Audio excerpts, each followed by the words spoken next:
Well, it's the beginning of another week and beginning of a day, Monday, and I'm out for coffee as I usually am, first thing in the morning. And I like to do this because, you know, as an artist, we work at home.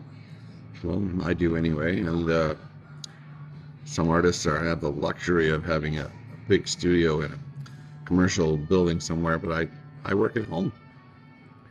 And there's some blessings to that. I mean, you can be very casual around the house and relax and have your kitty cats climbing all over you.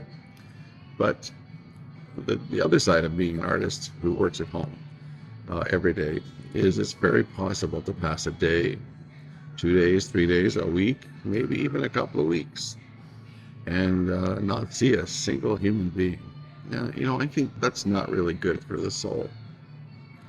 I'm not a big socialite. In fact, I feel a little pressure when I'm in a room with too many people, but uh, I do like to have interaction with my fellow human beings on a daily basis, and coming out to a little cafe like this is perfect. And I like to have a light, a light little breakfast once in a while. And here I've got a fresh made croissant. It's loaded with some brie and some cheddar. It's not expensive. It's a very simple way to go. And my little cup of coffee right here. This is perfect. On the way in here, I've seen Mark and I've seen Amelia and a couple of other regulars that I know along the way, and we say hello. And it's just like that. It's just like that show on TV that we watched for years called Cheers. And the theme song says a place where everyone knows your name. And then that's the way it is. I don't think an artist should be a hermit. I think you should definitely take advantage of even the most budget sensitive places around and get out and mingle with the world. And I think that artists have this misconception out there, or they give off this misconception that the world is is a bad place, and they just don't want to mingle, and they don't want to hang out with people, and the artists feel like they have to sort of isolate themselves. And I think that's kind of ironic, because what we are doing as artists is we're creating things that those people will eventually enjoy. Those people meaning anybody other than ourselves. And to cut ourselves off completely from them makes us look a little strange, look a little bohemian, a little weird. And for those reasons, I don't subscribe to the typical or what is seen as the typical artist tradition of dressing bohemian-like and hippie, hippie clothes and floppy hats. Now, if that's your shtick, if that's your groove, that's totally okay. If that's who you really are, then albeit I know a few hippies that are still out there, and a couple of them are good friends of mine. But I roll with the times, and I kind of see myself as a contemporary kind of a guy, and all the typical toys and tools that an artist of 2026 would use.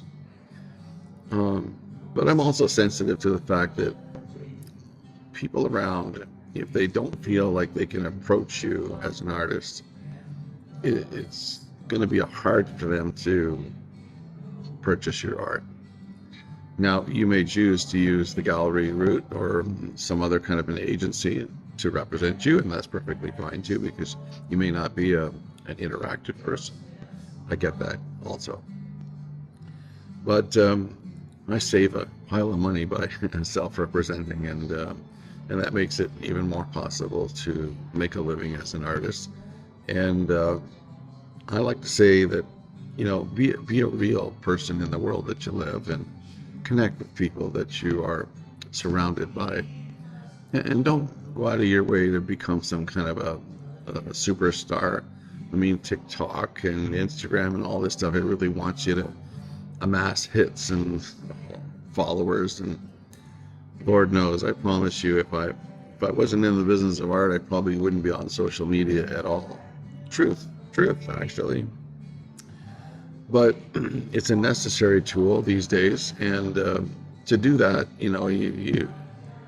well, I think that it's important to be your best, put your best foot forward.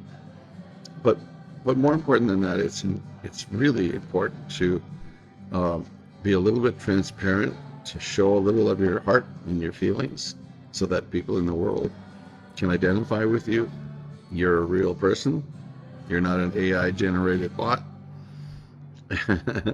And also to be genuine with the world.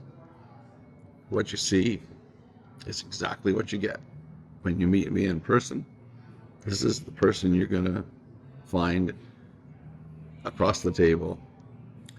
And I've had a number of occasions where people approach me in restaurants or cafes or whatever. Oh, you're that guy I saw on Instagram or on Facebook the other day. And I invite, sometimes I invite them to sit down with me, sometimes I don't, depending on who they are. But I might share a coffee with them, as I did just a few days ago. And the interaction is just wonderful. And I don't want to say I make a new personal friend for life doing that, but it not only connects with the person who approached me, but it also helps me to understand a little more of who I am to them as an artist, and what does my art mean to them. That's invaluable. But it's also just plain fun to talk to people, total strangers, and learn about them. Turn the conversation around and ask them about themselves and find out who they are. It's much more endearing, and it's much more genuine. So as I go and sip my coffee and contemplate my paintings for the day today, and yes, I will be painting today. It's going to be blazing hot, so I'm going back to my studio and I'm plugging in and I'm going to work on something. And before that, I'm going to have this beautiful croissant with cheese and coffee. And well, I'd love to know your comments about your interaction with the public, or if you're someone who may not be an artist, how do you feel about approaching artists? Do they make you feel welcome, or do they scare you off? Talk to me. I'd love to know, really love to know, and I will always reply to your comments. I always do. So have a great day. Paint something, talk to somebody, and have a croissant. Have a great day, everybody.